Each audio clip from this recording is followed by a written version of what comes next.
Día de las Mujeres, pues recordando a la Ler Quemaya, ¿sí? En cuyo honor seguimos teniendo este programa y haciéndolo después de tantos años de ella de conducirlo.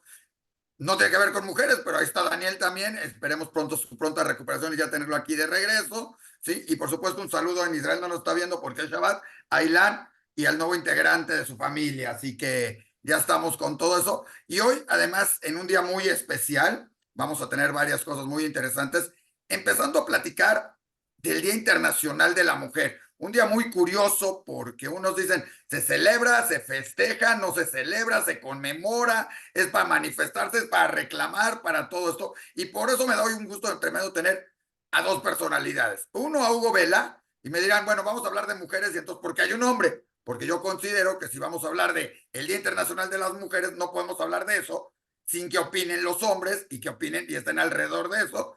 Y tenemos, bueno, Hugo es periodista de ADN 40, acaba de regresar de Israel, pero ha hecho muchas otras cosas, no nada más eso.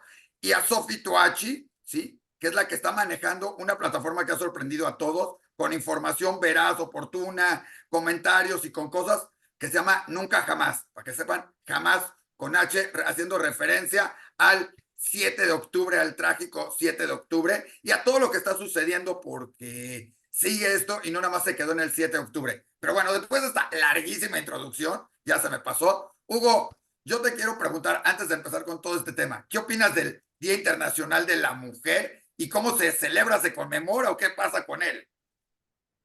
¿Cómo están, Isaac, Sofi? Bueno, creo que el Día Internacional de la Mujer es algo muy importante, es una plataforma para que todas las mujeres puedan expresarse, puedan visibilizarse y sobre todo puedan demostrar los derechos que han ido ganando a lo largo de generaciones. No simplemente en México, desde 1955 la mujer puede votar y es realmente impensable que antes de esa fecha una mujer pudiera votar en México y eso es ridículo. Creo que tenemos que ir avanzando hacia la paridad de género cada vez más y sobre todo también a la emancipación de la mujer, porque hoy hay datos muy interesantes. Por ejemplo, las empresas que son lideradas por mujeres tienen un 20% mayor de redituabilidad que si son lideradas por hombres. Entonces, eso te da a entender la importancia de que una mujer esté al frente también de una empresa y de la productividad de cualquier país, Isaac.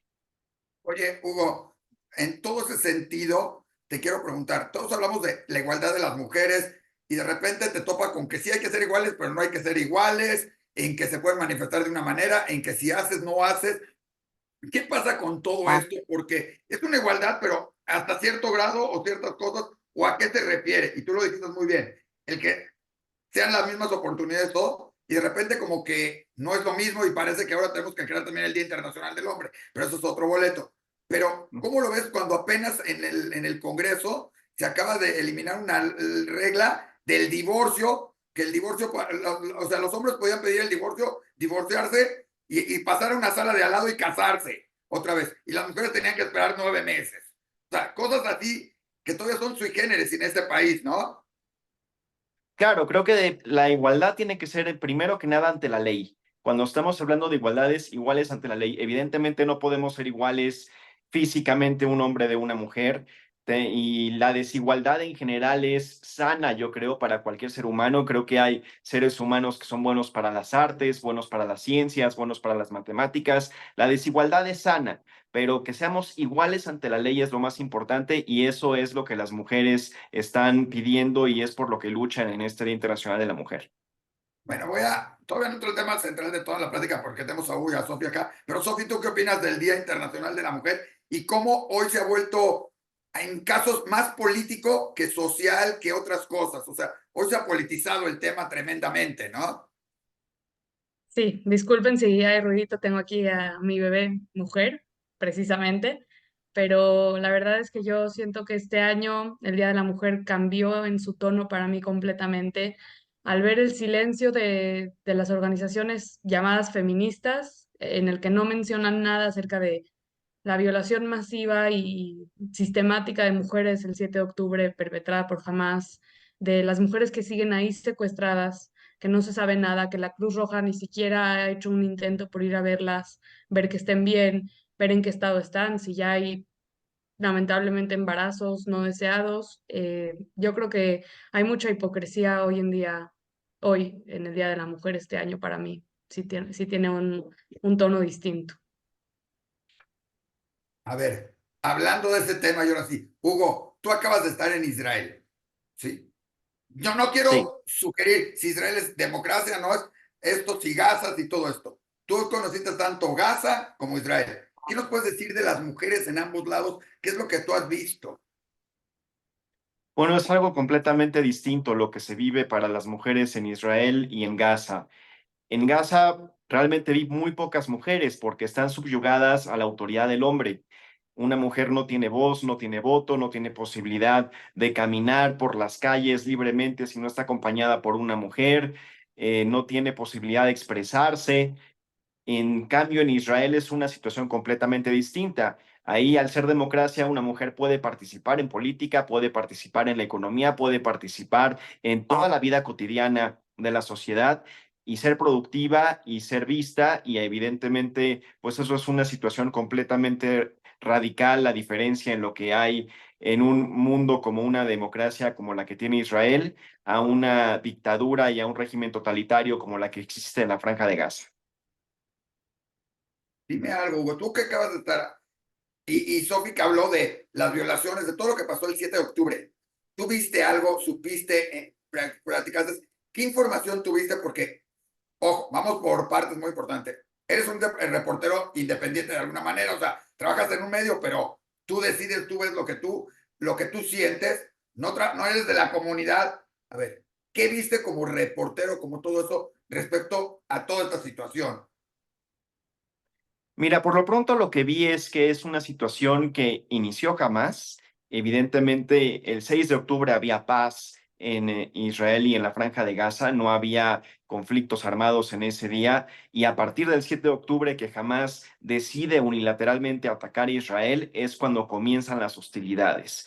Y esto pues se da atacando inocentes, que eso es muy importante que la gente también lo recuerde. Esta situación comenzó porque terroristas de Hamas ingresaron ilegalmente a territorio israelí para matar a mujeres, a niños, a hombres y a cualquier persona que se les cruzaba en el camino sin importar si tenían algo que ver en el conflicto o no. No estábamos hablando de un conflicto entre soldados, no estábamos hablando de una guerra donde se respeten las reglas de un conflicto armado. Vimos a terroristas que su único objetivo era matar a quien pudieran para de alguna manera ellos generar el terror mayor posible y darse a conocer como parte de su fundamentalismo.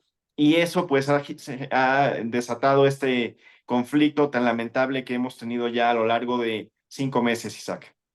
Oye, ¿qué te tocó ver, Hugo? Yo sé que vas a hacer muchos reportajes, que lo van a ver, no todos estarán en la televisión. ¿Qué viste tú? ¿Qué te llamó la atención? ¿Qué pruebas viste? En todo esto, Hugo? Mira, me llamó la atención el nivel de la masacre que vi ese 7 de octubre. Es algo que en México no se conoce y eso es también parte por la propaganda que se ha generado a lo largo de estos últimos 5 meses, donde desafortunadamente la narrativa que tiene Hamas es demostrar crudamente todo lo que sucede en la Franja de Gaza, pero Israel es mucho más recatado en ese aspecto. Ellos lo que quieren es, por respeto a las familias israelíes que perdieron a familiares, pues no quieren ver esos videos tan tristes, tan crudos, tan terribles, en donde están matando a sus bebés, a sus niños, a sus mujeres, pero existen evidentemente. Lo que vi es que la brutalidad que se vivió el 7 de octubre por parte de Hamas es algo que se tiene que mostrar y que se tiene que decir y que la guerra que se está suscitando en este momento, pues es una consecuencia de Israel en este momento. Yo lo vi como entrar en un modo defensivo de decir, nos están atacando simplemente por el hecho de existir, por ser judíos. Entonces, eso la verdad es lamentable. Creo que todas las personas, sin importar su religión, sus creencias, su físico o lo que piensen, tienen derecho a existir y a convivir en paz. Y eso es lo que Israel está pugnando y por eso se está defendiendo. Y eso es lo que en México tal vez no se conciba de esa manera. Lo que vemos es lo que sale en la televisión, pero eso también es culpa de Hamas, porque también lo que vi es que Israel invierte el dinero en infraestructura para proteger a su población. Cada vez que Hamas lanza miles de cohetes o proyectiles a territorio israelí, Pues Israel tiene un sistema que es la cúpula de hierro que defiende a su población y evita que caigan esos proyectiles a población civil y por lo tanto pues hay muchísimo menores daños y mucho menos personas inocentes que mueren.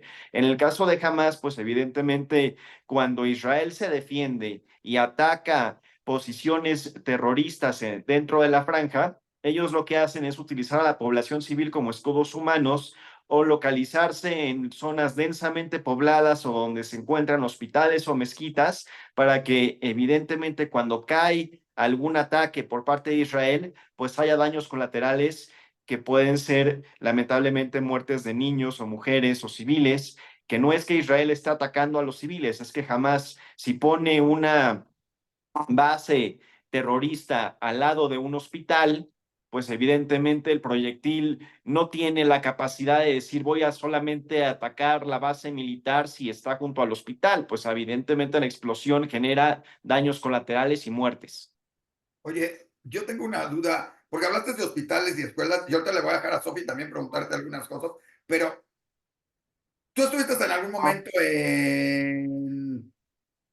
en Gaza, ¿sí? Ujú. Y la gente se imagina, le llaman que vivían mal, que estaban encerrados, que no podían salir, que no tenían agua, que no tenían, estoy hablando antes del 7 de octubre de todo esto, porque el 7 de octubre cambian muchas cosas, y con todo y todo siguen llegando, recibiendo varias, ¿no? Pero, ¿cómo era Gaza? ¿Cómo era? Porque todos han de imaginar que eran, hijos, el peor lugar, y creo que no. No, evidentemente yo también me imaginaba lo mismo. Yo pensé que iba a llegar a un lugar destruido donde no había absolutamente nada. Me imaginaba un desierto donde no había ningún tipo de servicio. Y al contrario, es una ciudad que tenía todo, que tenía infraestructura, que tenía parques, que tenía playas, que tenía hospitales, que tenía universidades, que tenía la posibilidad la población de vivir en paz, que había restaurantes, había empresas, había edificios, había todo. E incluso me sorprendió porque la ciudad de Gaza, pues incluso está mucho mejor en cuanto a infraestructura que muchos de los poblados de mi propio país. Entonces, eso que tratan de por mostrar que no tenían infraestructura, que no tienen agua, que no tienen ninguna posibilidad de desarrollarse, pues yo me di cuenta que no era así. Yo incluso vi a niños jugando fútbol en las playas de Gaza, vi a las mujeres con sus hijos haciendo un picnic en los parques, vi a los hombres también conviviendo pacíficamente. La población civil, hay que decirlo también, no representa jamás. Los palestinos que viven en Gaza lo único que quieren es desarrollarse, trabajar y tener una oportunidad para que sus familias puedan salir adelante en paz y con tranquilidad y sin estar como parte de este conflicto. Pero lo que también me di cuenta es que eso políticamente no es posible dentro de la Franja de Gaza. Ahí no hay libertad de expresión. Ahí si estás en contra del gobierno, o te matan o te desaparecen o simplemente no te permiten expresarte. Algo que me llamó mucho la atención cuando entré a la franja es que tuve que estar con un guía todo el tiempo que estaba vigilando todo lo que hacía. Y lo primero que me dijo es, te pido un favor, no te puedes salir de tu hotel, no puedes hacer absolutamente nada sin que yo esté enterado, porque me pones en riesgo a mí, pones en riesgo a mi familia y te pones en riesgo a ti también. Es decir, te pueden matar simplemente por el hecho de hacer algo que no esté autorizado. Oye, te prohibieron cuando estuviste en Gaza, te dieron alguna cosa de no vayas a mostrar esto porque se ve muy bien, o esto, o muestra esto, o ¿cómo fue tu visita a Gaza? Porque es algo que, por supuesto, sería más difícil que yo lo hubiera hecho que Sofi o que cualquier otro. O sea, tienes que tener ciertas características un reportero para haber podido ir a Gaza en esos momentos, ¿no? Y seguramente, ojo, no ibas con los israelíes, porque Israel no tenía injerencia en eso. No, no. De hecho, para cruzar fue algo muy interesante porque yo no sabía cómo era ese protocolo e incluso tuve temor de no poder cruzar a la Franja de Gaza o de regresar a Israel porque primero que nada tienes que cruzar la frontera de Israel a la Franja de Gaza, pasar un filtro de seguridad que controla Israel para cruzar su frontera. Después pasas un filtro de seguridad que controla la autoridad palestina, que es la autoridad que sí puede negociar con Israel porque es el gobierno que Israel reconoce para los palestinos. Y además hay otro filtro de seguridad que tiene Hamas. Al momento de llegar al filtro de Hamas, era literalmente una tienda de campaña en medio de la arena y me preguntan, ¿quién es tu amigo en Gaza? Y les dije, no tengo amigos en Gaza, soy un periodista de México, vengo a hacer un reportaje a la franja. Y me dijeron, si no tienes un amigo aquí en Gaza, no puedes pasar. Y entonces, afortunadamente me encontré a otros periodistas de Noruega que venían regresando de la franja y me dijeron, es que la única forma que vas a poder entrar es teniendo a un guía. Si quieres, te pasamos el teléfono de nuestro guía para que él te recoja y de esa forma puedas entrar. Y eso fue lo que me permitió entrar. De lo contrario, me hubiera quedado ahí eh, arraigado en la frontera entre Israel y la Franja de Gaza y quién sabe qué hubiera pasado conmigo.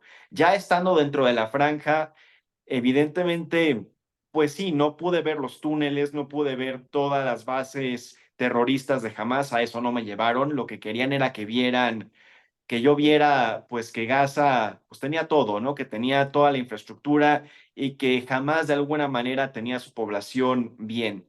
Pero eso es contraproducente porque entonces quiere decir, imagínate lo que pasaría si jamás en lugar de invertir dinero en hacer proyectiles, en hacer túneles y en fomentar el terrorismo, lo invirtiera en educación, lo invirtiera en escuelas, lo invirtiera en mayor infraestructura para la Franja de Gaza. Por eso, desde el 2005 decían, es muy probable que la Franja de Gaza se pueda convertir en el Singapur de Medio Oriente, porque tienen todas las posibilidades, tenían todos los recursos para poder ser un nuevo enclave tecnológico, un nuevo enclave de desarrollo para el Medio Oriente, y al contrario, decidieron utilizar el dinero que tenían para el terrorismo. Oye, la gente en ese entonces, tú dices, vivían bien, o sea, vivían bien, o sea, mejor que en muchos lugares del mundo, o sea, definitivamente, con todo y decir que no había injerencia israelí ahí, vivían esto. ¿Qué pasó a partir del 7 de octubre en ambos lados? Porque también del lado de Israel había recibía, si no me equivoco, alrededor de 70,000 personas que venían diariamente o venían muy seguido a trabajar en Israel. ¿Qué viste tú ahorita en Israel? Porque creo que también esa confianza se rompió y ahorita que ya regresó Sofi, le dejamos, si Sofi tienes alguna pregunta antes de que me conteste a mí, porque tú entre bebé y todo y esto, a ver, Sofi. Perdón. Sí, tenía unas cuantas. No sé, Hugo, si nos puedes compartir si hubo un problema con tu acceso como periodista, no sé si ya lo respondiste antes, perdón, a Gaza, si tenías que tener un permiso especial, si, no sé, porque me imagino que Israel es más fácil entrar, o no sé. Bueno, fue justo lo que nos contestó, Ah, justo en el per- momento que atendiste a su bebé, pero sí, sí nos perdón. comentó, pero hay Pero que, mira, pero que sí platique te un platico un poquito poquito porque más. Mira, eso. sí, cuando llegué a Israel, fue complicado llegar al aeropuerto como periodista a Ben Gurión en Israel también. Sí me interrogaron y me preguntaron que a qué venía y estuve pues por lo menos una hora en un Wow. cuarto en interrogación para poder explicar qué era lo que iba a hacer. Al final no tuve ningún problema, pude pasar y me dieron el acceso, pero sí es complicado. Por temas de seguridad, también entiendo que Israel eso lo hace pues con toda la gente que llega, que es extranjera. Incluso revisaron toda mi maleta, me preguntaron si traía drogas, sacaron todo lo que traía en mi maleta para asegurarse de que todo estuviera en orden. Al final de cuentas pude entrar sin mayor problema, pero sí fue difícil.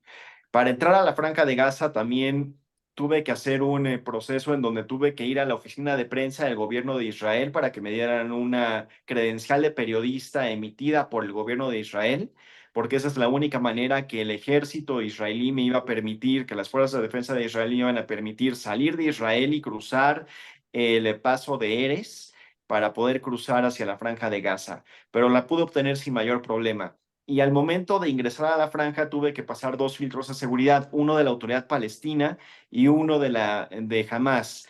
Y lo que platicaba hace unos momentos con Isaac es que si no tenía yo un guía que pudiera garantizar mi acceso en la franja de Gaza, no me iban a dejar entrar y podía yo quedarme atrapado entre el filtro de Hamas y el filtro de la autoridad palestina. Entonces, afortunadamente, unos periodistas noruegos me ayudaron para poder tener el contacto de su guía y eso me permitió tener el acceso, pero pues sí fueron momentos en donde sí tuve un poco de tensión.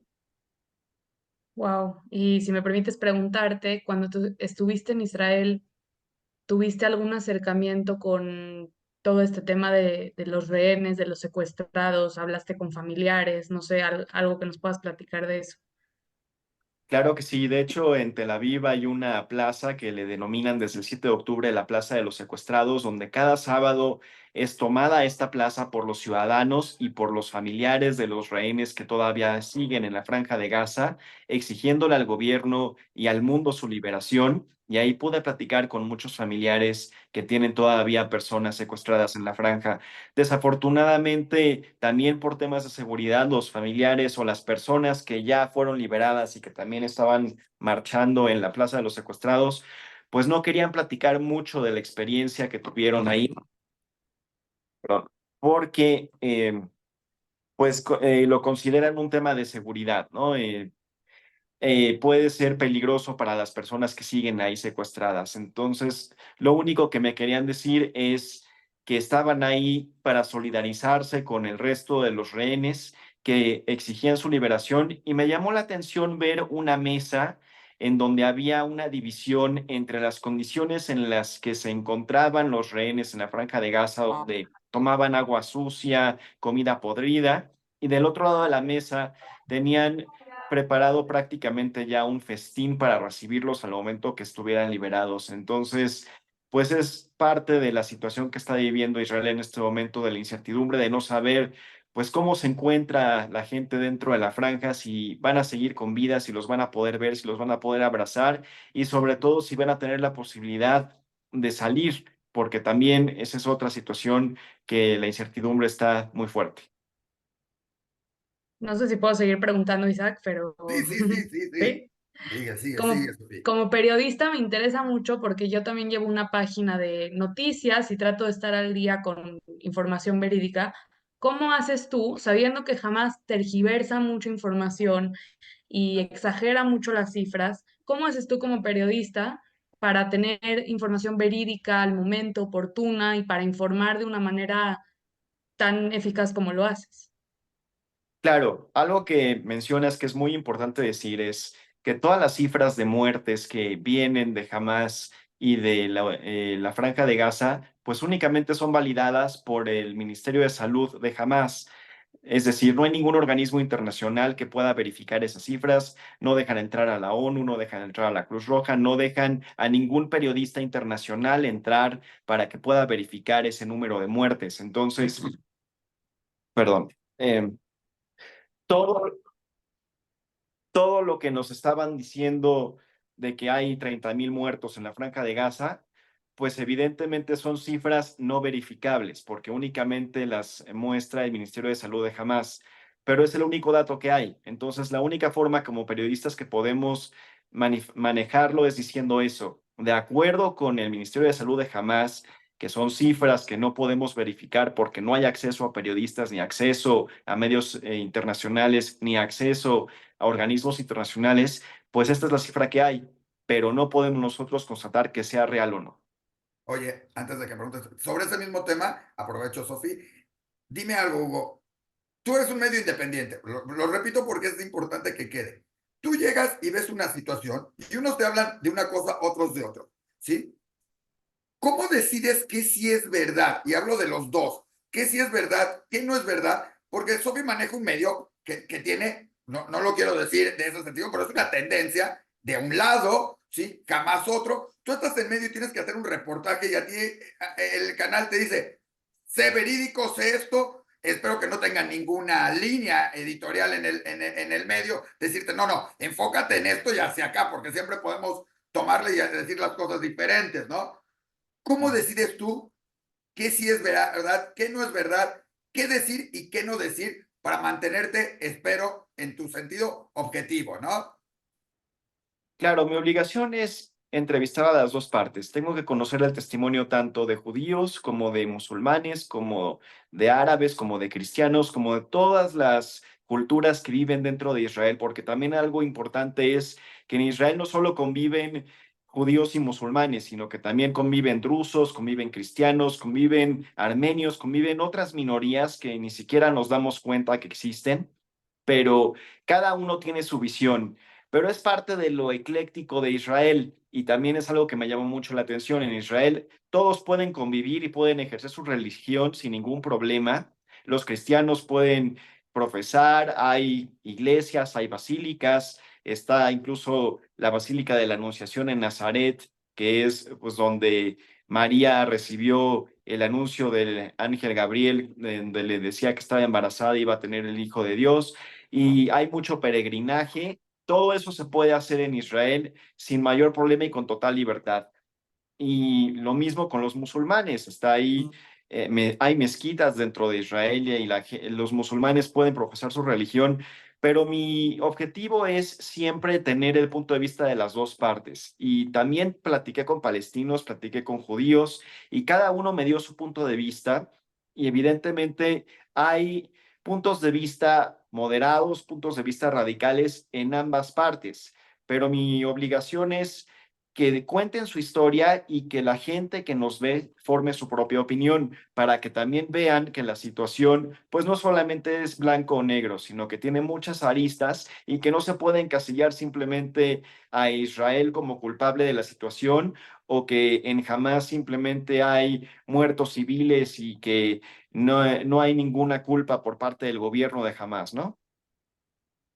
Sofi, ¿estás por ahí con alguna otra Sí, pregunta? justo te quería preguntar acerca de si tuviste la oportunidad de hablar con palestinos que obviamente me imagino que ponen en riesgo su vida si opinan sobre Hamas, pero si tuviste algún acercamiento así que decían, que opinan. Sí, claro. Tanto en la Franja de Gaza, cuando estuve, eso fue hace 9 años, en esta ocasión no pude ingresar a la Franja de Gaza porque las fronteras estaban bloqueadas y también por toda la guerra que se está suscitando por seguridad para los periodistas no nos permitieron ingresar. Pero la vez que estuve en la Franja de Gaza sí pude platicar con palestinos y lo que la mayoría de ellos me decían es que lo que buscan es la paz. Lo que quieren es tener la posibilidad de que sus hijos crezcan sin este odio, sin esta posibilidad de que solamente tengan acceso a la guerra. Lo que ellos quieren es que puedan tener una carrera, que tengan estudios, que puedan incluso salirse de ahí. Fui al cruce de Rafa, que también me llamó mucho la atención para ver la parte de responsabilidad que tiene Egipto en la situación que tiene la Franja de Gaza, donde el propio Egipto no deja que la población de Gaza salga hacia el resto del mundo, porque el cruce de Rafa es la única forma que tienen los palestinos de salir de la franja para recibir tratamientos médicos, para viajar, para hacer negocios, y únicamente permitían salir a 5,000 personas por día. Y veías a personas que se estaban formando desde las 4 de la mañana para que pudieran tener esa posibilidad de tener un tratamiento contra el cáncer, por ejemplo. Y entonces lo único que querían los palestinos era eso, tener la libertad de vivir como el resto del mundo. Y también me llamó mucho la atención que en la Franja de Gaza, pues ves muchísimas compañías globales, o sea, ves, no quiero decir marcas, pero ves refrescos de cola, ves comida rápida, ves cosas que ves en cualquier otro país. Entonces, los palestinos también lo único que quieren es integrarse a la globalización y tener esa posibilidad y vivir sin la subyugación de un gobierno totalitario. ¿Y cómo crees tú, como periodista que has visto tanto, cómo crees tú que se puede alcanzar ese objetivo? En estos momentos siento que el mundo está muy polarizado y no vemos por dónde. ¿Tú qué Mira, creo opinas? que aquí hay un punto muy importante. En este momento, los palestinos están atrapados entre dos gobiernos. Por un lado está Cisjordania, que está gobernada por la Autoridad Palestina, que es una autoridad con la que se pudieron lograr acuerdos, con la que se pudieron llegar a acuerdos de paz, como en el 93 con los acuerdos de Oslo con Yasser Arafat, y que es con la que puede negociar Israel para llegar finalmente a una solución de la situación que vive en Israel y Palestina. Pero por otro lado está lo que sucede en la Franja de Gaza. Ahí hubo un golpe de Estado en donde antes gobernaba la autoridad palestina y ahora gobierna Hamas. Hamas da este golpe de Estado y lo que fomentó fue un gobierno totalitario y un gobierno terrorista. Entonces, mientras los palestinos no se pongan de acuerdo y no haya una unificación de su gobierno que esté dispuesto al diálogo y que esté dispuesto a llegar a una solución, esto va a ser muy difícil porque también algo que es muy importante es decir, que dentro de Hamás, digamos, entre su decálogo fundacional se encuentra la destrucción de Israel. Entonces, ¿cómo puedes negociar con una autoridad o con un gobierno que finalmente lo único que busca es matar judíos? Evidentemente, eso es terrorismo puro. Eso no es un gobierno legítimo al que puedas hablar con él y puedas negociar. Y los palestinos tienen que, pues, levantar la voz y finalmente tienen que ser ellos los que tarde o temprano saquen a Hamás de la Franja de Gaza. Oye, ¿pudiste hablar también con árabes israelí? O sea, hay que recordar que en Israel no solo hay judíos, hay cristianos, como tú lo dijiste, todo esto. ¿Pudiste hablar con ellos? Porque ellos, o sea, digamos, los cristianos no tienen su rollo, pero el árabe israelí tiene familiares del otro lado, tiene familiares acá, están en un conflicto también. A lo mejor quisieran apoyar. Fuera de esto, ¿qué te dijeron cuando estás en la calle, cuando llegas a algún lugar? Como buen reportero seguramente escuchas lo que se dice, estás pendiente no nada más de lo que estás entrevistando, sino de lo que dicen entre líneas o de lo que hablas en cualquier plática. ¿Qué escuchaste? ¿Cómo lo sentiste? Sí, claro, pude platicar con árabes israelíes y muchos de ellos me decían que prefieren vivir en Israel porque tienen toda la posibilidad de desarrollarse, de tener sus empresas, de tener toda libertad, pero sí también tienen familia del lado palestino, del lado de Cisjordania, del lado de Gaza, y pues tratan de mandar ayuda para poder también que ellos salgan adelante. Ellos lo que quieren finalmente es tener la posibilidad de cruzar libremente entre un lado y el otro, que eso no lo tienen también, ¿no? Lo que quieren es ver finalmente a toda la región con fronteras libres, con fronteras abiertas, y entienden de alguna forma que eso no va a ser posible mientras no haya un acuerdo de paz. También pude platicar con muchos que están más radicalizados y que dicen, bueno, es que también entendemos que los palestinos en la Franja de Gaza o en Cisjordania, pues muchos de ellos lo que quieren es defenderse de que no siga habiendo asentamientos por parte de Israel en Cisjordania, ¿no? En la Franja de Gaza hubo asentamientos antes, en 2005 Israel finalmente sale de la Franja de Gaza y es cuando Hamás toma el poder, pero creo que eso es una parte que también Israel pues tiene que tomar una responsabilidad. Creo que para que haya un acuerdo de paz tiene que haber de alguna forma una promesa de Israel de que ya no va a haber asentamientos en Cisjordania para que de esa forma también los palestinos vean que de la parte judía y la parte israelí hay esta disposición a llegar a un acuerdo de dos estados para dos pueblos. Pero siendo Israel una democracia, pues también pude entender que hay posturas radicales de extrema derecha y de extrema izquierda, donde los de extrema izquierda sí están de acuerdo en la solución y los de extrema derecha no, y los de extrema derecha dicen, es que este territorio es nuestro y también tenemos derecho a, a generar estos asentamientos porque nosotros lo ganamos en la guerra, ¿no? Y te hablan sobre lo que sucedió en 1948, cuando después de la partición de las Naciones Unidas, los judíos estuvieron de acuerdo en esa partición, pero los árabes no, y los invaden los árabes a los judíos.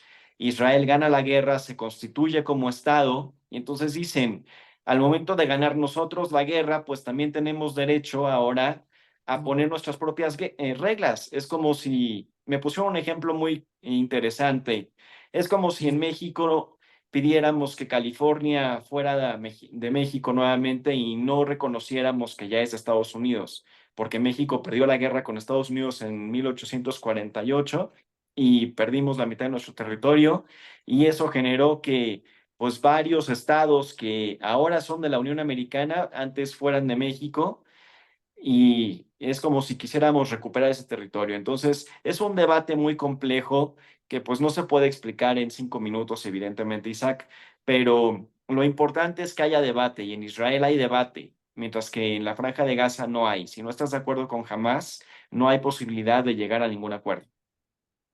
Oye, nada más comentaría que sí, que algo similar podría ser lo que sucedió con Gaza, donde a lo que dices de California. Imaginémonos que después de unas cuantas discusiones, Estados Unidos decida y te devuelvo por lo menos San Diego y Los Ángeles hasta Anaheim con todo y Disneylandia. Haz lo que quieras con ellos. ¿sí? Ujú. Más o menos eso sucedió con Gaza, porque en el 2005 que se salieron, ¿sí? Les dejaron todo, o sea, no es que se salieron y destruyeron todo, lo destruyeron Ujú. después, pero toda la infraestructura de toda la población israelí se quedó ahí, toda la infraestructura, calles, transporte, etcétera, que tú la vistes. Entonces, es como si nos devolvieran California y con todo lo que ya construyó Estados Unidos, ¿no? Sí, por supuesto. Incluso pude ver algunas de las infraestructuras que había dejado Israel dentro de Gaza y están completamente abandonadas. Entonces, eso es algo que a mí me llamó mucho la atención. ¿Cómo no aprovecharon esa infraestructura para poder seguir desarrollando la Franja de Gaza? Y lo que hicieron fue o destruirlas o abandonarlas.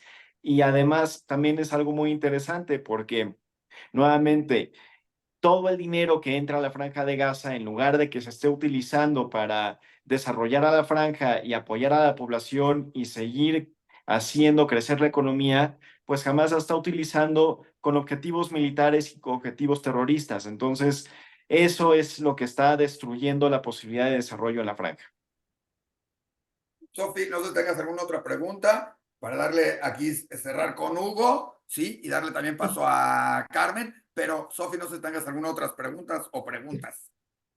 Yo quisiera cerrar, Hugo, con una opinión tuya. ¿Qué opinas acerca de toda la gente que dice que pues el 7 de octubre fue un movimiento de liberación, un acto de resistencia ante opresión, ante ocupación, que es justificado? Incluso gente que niega qué pasó, incluso teniendo toda la evidencia en video de ellos mismos, body cams en sus cuerpos. ¿Qué le dirías a la gente que niega lo que pasó? ¿Y qué le dirías a la gente que apoya a Hamas, que considera que esto fue un acto de resistencia? Yo creo, antes de que conteste Hugo, yo nada más diría que es más grave justificar que negarlo de alguna manera, porque estamos justificando, y hoy en el Día de la Mujer, pues te pregunto si es posible justificar las violaciones, todo lo que sucedió, violaciones, ultrajadas. A ti te tocó escuchar testimonios de mujeres violadas, asesinadas, donde las descuartizaron, aunque suene feo, ¿sí? Las mutilaron, o sea, de una manera y jugaron con sus partes. Entonces, no nada más de mujeres, también de hombres. Entonces, te lo dejo ahí. ¿Qué se puede justificar? ¿Se puede decir? ¿Qué pasa con todo esto? Tu opinión. Mira, yo lo que les diría es que la violencia no es justificable en ninguno de los sentidos y que antes de opinar, primero deberían de informarse, porque incluso dentro de la Franja de Gaza jamás ejerce terror a su propia población. O sea, no estamos hablando simplemente de que sea un movimiento de liberación, como lo quieren decir, o que esté justificado porque es una opresión por parte de los judíos.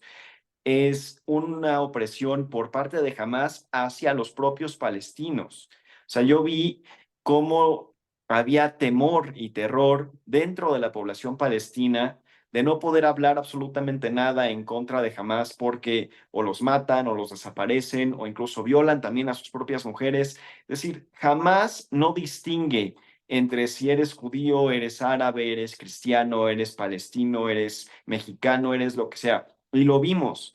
Secuestraron a mexicanos, secuestraron a argentinos, secuestraron a rusos, secuestraron a personas de diferentes nacionalidades sin importarles de dónde venían. No es como que dijeron, ah, no, tú no eres de Israel, entonces a ti te dejamos en paz. Como sucedía, Eh, perdón, como sucedía en los secuestros de avión, que nos tocó verlo hasta con Uganda, que dijeron, tú no tienes pasaporte, tú no eres israelita, te dejo. Aquí no han liberado a nada. Exactamente, entonces ahí agarraron parejo. Jamás lo que busca fomentar es el terror. Y si la gente considera que el terror es justificable, entonces sería interesante ver si les toca a ellos vivir una situación de ese tipo, si considerarían lo mismo. El problema es que es muy fácil hablar a 12.000 kilómetros de distancia respecto a lo que sucede en una región que ha tenido conflictos durante décadas y durante miles de años, porque este conflicto no es simplemente desde que la ONU decidió la partición entre Israel y el resto de los países árabes. Este conflicto venía desde que en esa región había un mandato británico, desde que en esa región estaba el Imperio Otomano, es decir, toda la vida han estado peleando los judíos y los árabes que viven en esa región por tener un estado y por tener libertad. Evidentemente, Israel logró esa libertad en 1948 y los árabes la desaprovecharon porque en lugar de aceptar el acuerdo que estuvo fomentado por Naciones Unidas, que en teoría era una organización que se creó después de la Segunda Guerra Mundial para que ya no hubiera conflictos, pues optaron por la guerra. Si hubieran optado por el camino de la paz, seguramente también hubiera habido un Estado palestino al día de hoy, que Israel ya lo había aceptado y no hubiéramos tenido esta situación. Pues Hugo, Sofi, muchas gracias. Creo que muy interesante. Yo ya comprometí a Hugo, ya lo sabe, a que nos va a mandar todo lo que no pueda publicar, porque ya sabemos que en la tele, pues, los tiempos son muy caros y no pueden poner todo. Entonces, lo que no quiera o lo que sí puedan y todo lo demás y las partes de atrás de y cómo se hizo todos estos reportajes y todo lo que vivió, hasta los falafeles que se comió, ¿sí? Y todo lo demás, los va a mandar con nosotros. Y espero que cuando le revisaron en el aeropuerto no le hayan quitado las salsas, porque esas luego las confiscan, dicen que son muy buenas. ¿Eh? Sí, claro que sí, afortunadamente no me quitaron nada y claro que les platicaré desde los falafels, la cantidad de hummus que también me comí, creo que salí verdaderamente saciado de hummus allá en Israel, entonces todo les voy a mandar. Muchísimas gracias. Muchas Sofi, gracias. muchísimas Al gracias. Vamos contrario, a seguir Sofi. trabajando. Próximamente hay otra plática interesante con Nunca Jamás, con Veo Israel, que también estamos trabajando, y cosas con otro de nuestros colaboradores, con Francisco Gil White, que también es interesante. Entonces, vamos a seguir en contacto. Y hoy, y ya le quiero dar paso también para cambiar un poco el sentido y todo y hablar de cosas mejores. Hugo, quédate porque te va a interesar lo que va a platicar, porque siempre tiene cosas muy buenas. Carmen, ¿estás por ahí?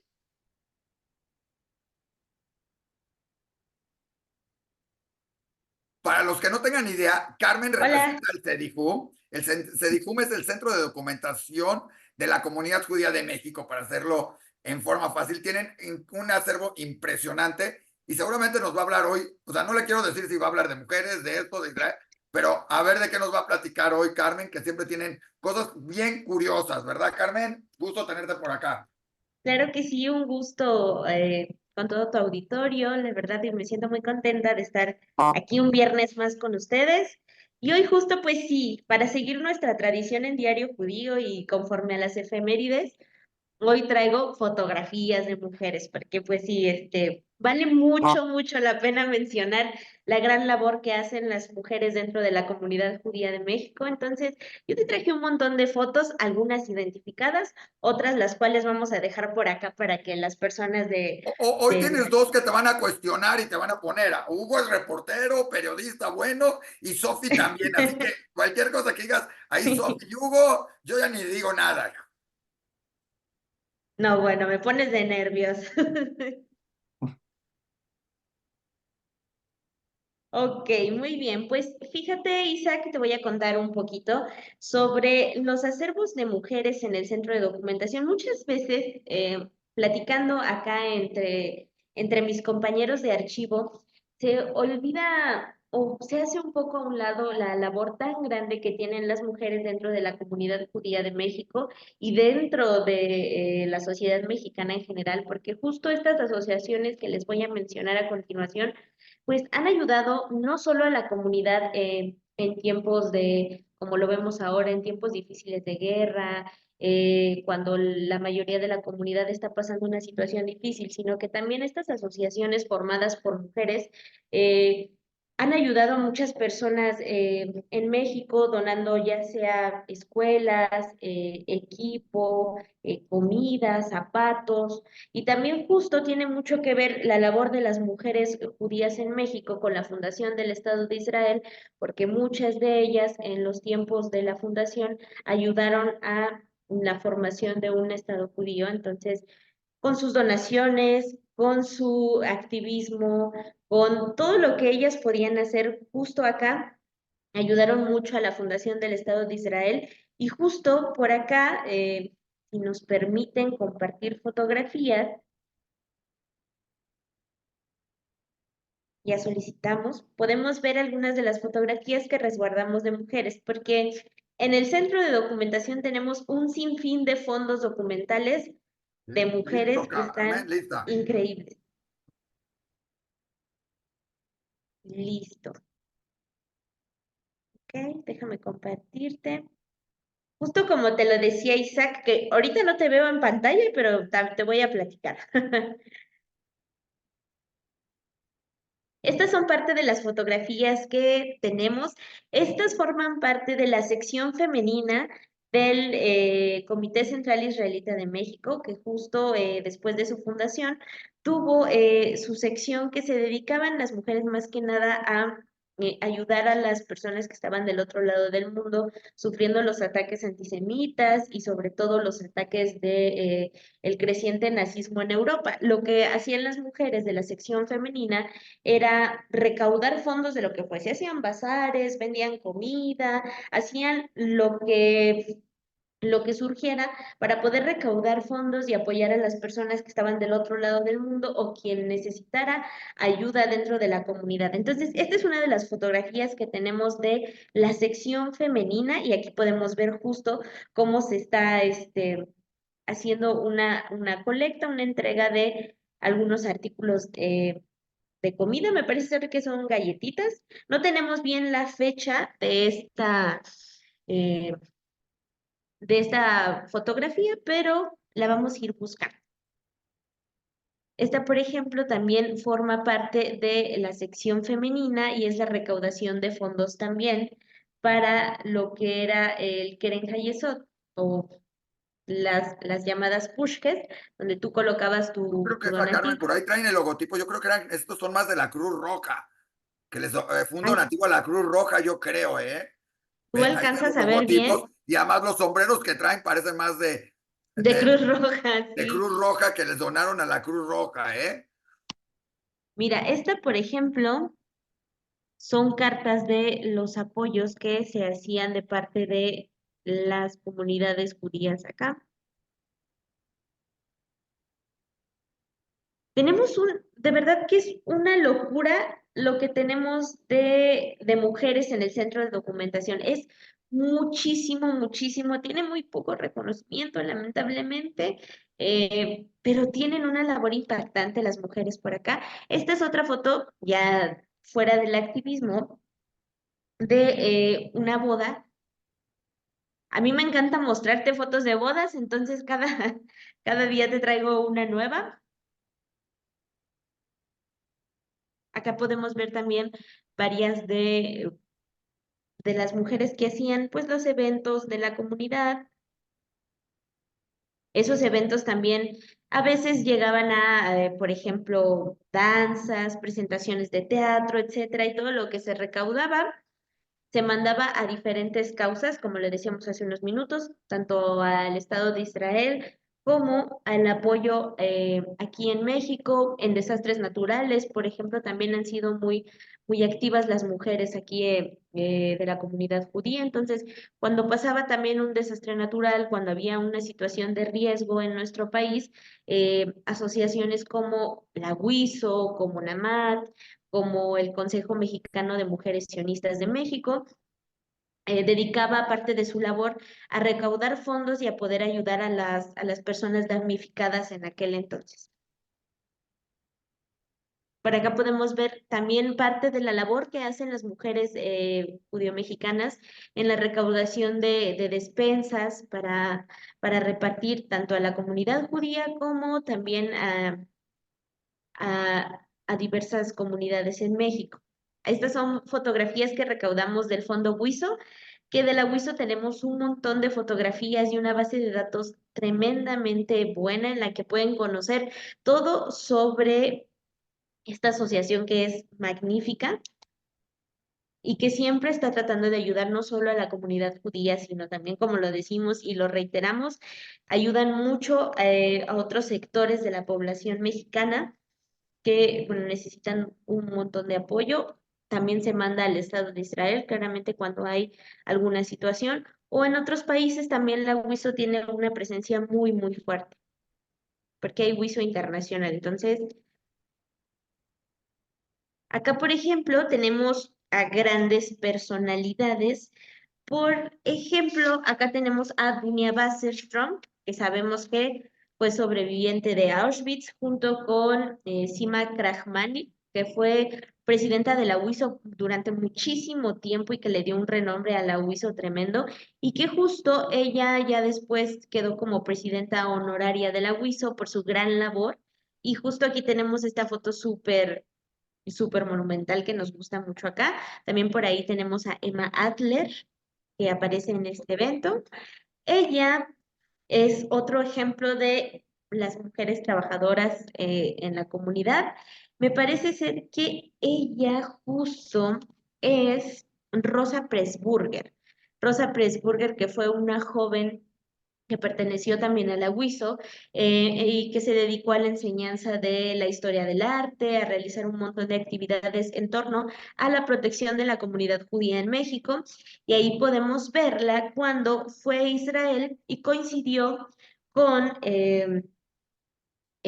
cuando llevaron, me parece ser que fue la conmemoración o el entierro de Theodor Herzl, me parece ser a palabras de mis compañeros de archivo, y que justo ella fue la elegida para llevarle una ofrenda floral a Theodor Herzl, y ahí podemos ver justo cuando está dejando la ofrenda floral y una muy joven Rosa Pressburger, la cual también se resguarda todo su archivo en el centro de documentación, miembro de la joven WIS.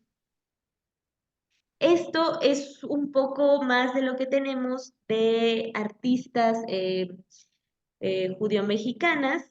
Acá tenemos lo que es a Nadia, perdón, y ella es una también, una gran artista también que ha sido castigada por pues por muchas cosas, le podemos decir, por un poco el machismo, no ha sido reconocida como la verdad lo es una gran artista que justamente nos dejó todo su fondo documental artístico que está padrísimo para cuando tengan la oportunidad de venir lo puedan conocer. Estos son algunos otros documentos en torno a mujeres. Profesora de idiomas, la señora Magidin. Aquí podemos ver su credencial, su credencial de aquel entonces en enero de 1975, me parece. Aquí la vemos ya más jovencita y era una profesora de idiomas muy reconocida en la comunidad judía de México. Conocida Acá como otras. Guítele para muchos, ella es una gran Lerke, amiga de mi mamá Exacto, y amiga de o sea, amiga de la Lerke Maya por acá y de las personas reconocidas exacto, su labor. exacto. Por acá tenemos otras fotografías ya en otro ámbito, la mujer judía mexicana con su familia, etc. Acá tenemos otro ejemplo, ¿no? De las fotografías que resguardamos ya un poco más familiares, ya un poco más personales, como por ejemplo aquí recién dada a luz, también esas clases de fotografías nosotros resguardamos.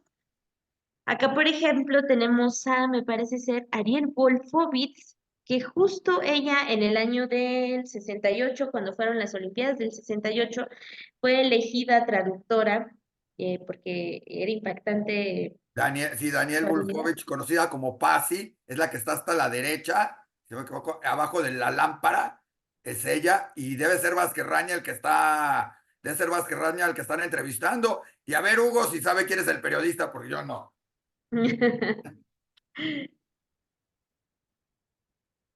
Bueno, acá podemos ver a Daniel Wolfowitz, que también pues tuvo una labor muy importante en aquel entonces, en el 68, como traductora. Miren estas fotografías de México en las Olimpiadas, que me parecen preciosas. Aquí está Daniel, la jovencita Daniel. Y esta fotografía que también a mí me encanta, de Daniel con el fondo del 68, muy bonita y que enmarca su participación en las Olimpiadas, porque dentro de nuestros acervos resguardamos un montón de personalidades, pero las mujeres de verdad que tienen un papel sumamente importante, siempre activistas dentro de la comunidad. Hay ejemplos que no les coloqué aquí, pero tenemos a Busia Kostov, que fue la primera química que se graduó de la UNAM y fue una gran profesora y fue una gran química y son ejemplos de las mujeres que nosotros vamos resguardando. A Dunia, que siempre la mencionamos, pero cabe siempre decir que fue una mujer sobreviviente del Holocausto que le dio voz a muchas personas a su llegada a México. Tenemos de verdad un montón de mujeres impactantes. Dinora Isaac también, que donó todo su fondo documental de cuando transmitía en la radio, los programas que hizo en Televisa. Entonces, son mujeres muy, muy valiosas que vale la pena mencionar, que son un montón y que se me van muchos nombres, pero que esperamos que la gente se interese en saber sobre estas mujeres que han levantado a la comunidad judía de México y que ya pronto también Isaac se anime a donarnos la documentación de la Lerer Maya también, porque tiene que estar en el centro de documentación. Definitivo. Y la del diario judío. Y te vamos a conseguir algo, ahorita que estás platicando. Si dejamos, antes de que termines, a ver si podemos mostrar. Te voy a cerrar un poquito. Tú estabas hablando de la labor de las mujeres, de la comunidad, ¿sí? Hoy en día hay una organización que es la Federación Femenina, que también tenemos la página de internet de ella, que reúne a 50 y tantas organizaciones de ayuda de la comunidad. Y es impresionante lo que hacen y lo que apoyan en diferentes situaciones. Sí, esta cadena, pero la Federación Femenina reúne y hace mucho por nuestro país y por la comunidad también, hay que decirlo y todo. Y ahí tienes a las damas pioneras, tienes a muchas más, y esta organización, la federación, es la que reúne a todas ellas y que prometo que te las voy a traer algún día a la plática con su nueva presidenta, que están haciendo cosas otra vez extraordinariamente interesantes, ¿no? Claro, sí. Creo que aquí tenemos parte de su fondo documental. En realidad tenemos un montón de mujeres, un montón. Es muy, muy, muy interesante ver todo lo que han hecho. Por ejemplo, este archivo de las damas pioneras que también resguardamos por acá. Y vemos fotografías un poco más actuales, pero que nos hablan de Vale. que la labor de las mujeres judías en México no Luego te para digo a quién pesar sacó de los esa años. foto. ¿Quién será? No sé, luego te digo quién sacó esa foto. Estaba yo como parado, como sacándola ahorita, ahí estamos. Pues mira, esta es parte también de tu trabajo y de la colaboración que tenemos, y es de lo que nos mandan acá nuestras queridas damas en la comunidad. ¿Qué tal, Isaac? ¿Qué piensas tú de los fondos de las mujeres? Un poco menos reconocidos, pero sumamente importantes. Ven, la comunidad tiene un gran peso. En cada una de las organizaciones de las comunidades siempre hay mujeres, siempre han estado. Se ha discutido mucho su importancia y su injerencia, pero es definitivo que en la comunidad judía no habrían sucedido muchas cosas si no fuera por todas estas mujeres que siempre han tomado el liderazgo, principalmente de la parte voluntaria, de la parte de Claro. ayuda. O sea, es impresionante y estaba muy dividido en un momento dado en la comunidad. O sea, los directivos eran hombres y las mujeres eran las que llevaban las riendas de la parte de ayuda y todo. Hoy, Exacto. afortunadamente, ya se ha cambiado un poquito en ese sentido, pero es muy curioso. Cuando ves la Federación Femenina, alguna vez les dije, es Federación Femenina que reúne a las organizaciones de mujeres, tendría que haber en todas estas una división masculina y curiosamente no la hay. Hoy se abren partes femeninas en organizaciones que eran antes de hombres, pero no vamos, todavía no conocemos la división masculina de WISO o de NAMAT, ¿sí? Pero tendría que estar también y empezarlo a estar todo en ese sentido. Pero la labor de las mujeres es valiosísima dentro de la comunidad y ha marcado tremenda cosa. Y no nada más de la comunidad hacia acá, sino hacia afuera, hablando de gente como a otra que vamos a tener, que con la que acabamos de estar, Adina Chelminsky, entre algunas otras, varias científicas y muchas personalidades, ¿no? Por no mencionar algunos nombres y no equivocarme que me sobró uno, me faltó alguno, ¿no? Pero Exacto. Silvia Cherem, muchos premios, galardonada, con libros increíbles, o sea, solo por decir dos, ¿no? Pero hay infinidad de ellas que representan magníficamente, ¿no? Sí. Claro, dentro de nuestra misma institución, el CERICUM, tenemos personalidades como por ejemplo a la doctora Alicia Gochman, que ha hecho un gran trabajo de investigación y que ayudó a levantar esta institución, y el CERICA como tal, la doctora. Entonces, son personalidades que han ayudado Bueno, mucho aquí. y aunque suene ahí, como la patrona de por ahí, la Jamo y Alicia, con todos sus libros y su información y lo que han hecho en La información. doctora Silvia Hamoy, que es una experta en criptojudaísmo y que ha hecho grandes congresos aquí en el Centro de Documentación y que ha aportado mucho también a lo académico. La propia directora, por no decir, Tessie Schlosser, que también tiene un punto de vista fresco en torno a la comunidad judía de México. Entonces, de todo se va componiendo y ahí vemos que que las mujeres tienen un gran papel dentro de las instituciones judías y que cabe mencionarlo siempre que se pueda. Pues tendremos mucho más de todo esto, Carmen. Yo no sé si todavía está por acá Hugo y Tessy, antes de que nos despidamos, si le quieran preguntar algo a Carmen sobre la comunidad, sobre esto, sobre su trabajo o alguna cosa en particular o alguien más, ¿no?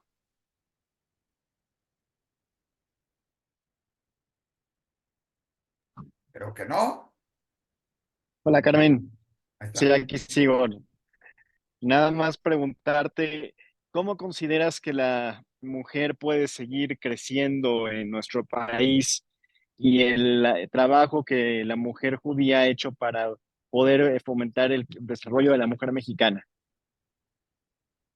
Híjole, qué buena pregunta. Te Muy, muy dije que te buena las íbamos a pregunta. poner difícil, ¿eh? Oye, Carmen, ahí Híjole, pues yo creo que si algo he aprendido dentro de la comunidad judía de México, ya sean hombres o mujeres, es aprender a apoyarse entre todos, porque justo, justo yo lo he visto aquí, ejemplos claros de que mientras más nos apoyemos, ya sea entre mujeres, entre hombres, entre comunidades, y dejemos al lado las diferencias, los prejuicios y todo lo que traemos por ahí en nuestra cabecita, aprendemos del otro y aprendiendo del otro vamos creciendo. Entonces, yo creo mucho en eso de apoyarse y de comprender al otro y de aprender también de los demás y dejar a un lado como esos prejuicios. Y creo que eso ayuda mucho. Bueno, a mí me ha ayudado mucho acá a escuchar a los demás y aprender de los otros y sobre todo de la comunidad he aprendido mucho eso de la ayuda sin, sin ver a quién y de la resiliencia también que tienen, aprender mucho de eso. Entonces yo creo que eso puede ayudar a que siga creciendo y creciendo las mujeres en nuestro país y obviamente las mujeres de la comunidad judía de México. más o Gracias. menos, Hugo, o algo más.